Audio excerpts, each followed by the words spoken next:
কদর তালাশ করুন, রমজানের সবচেয়ে দামি সময়। বিষ্ণু বলেন, মান হরিমা খাইরাহা ফাকাদ হরিম, যে কদর মিস করলো সে সব মিস করলো, হি ইজ দ্য লুজার। আচ্ছা বলেন, এই বরকতের মাসে আমরা কি লুজার হতে চাই না গেইনার হতে চাই?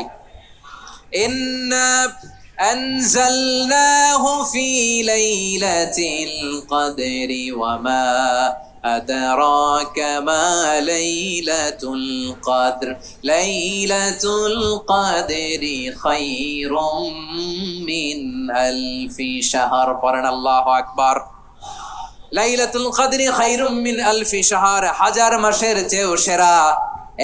1000 মাসে হয় 83 বছর 4 মাস। 83 বছর 4 মাস টানা ইবাদত করলে যেই সওয়াব, কদরের রাতে ইবাদত করলে অতটুকু সওয়াব আপনি পাবেন, আল্লাহ সেটা বলে নাই। আল্লাহ বলে তার চাইতে বেশি সওয়াব দিয়ে আপনার আমলনামা ভরে দিবে কে? কদর যেন মিস না হয়। 21, 23, 25, 27, 29 নাকি খালি 27?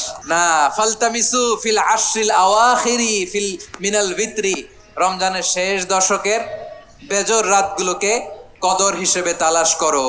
আল্লাহর হাবিব সাল্লাল্লাহু আলাইহি ওয়াসাল্লাম শেষ 10 দিন টানা ইবাদত করতেন, টানা ইবাদত। ইদা জাআল আশরু আহিয়াল লাইলা আইকাযা আহলা ওয়া জাদ্দা ওয়া শাদ্দাল মিজার, সারা রাত জেগে ইবাদতের নজির নবীজির নাই, শুধু রমজানের শেষ দশক ছাড়া। সুবহানাল্লাহ বলেন। নিজেও ঘুমাতেন না, ফাতেমা রাদিয়াল্লাহু তাআলা আনহু, আলী রাদিয়াল্লাহু তাআলা আনহু কাউকে ঘুমাতে দিতেন না, সবাইকে জাগিয়ে তুলতেন। আমরা সারা রাত জেগে ইবাদত করব, রাজি আছেন তো?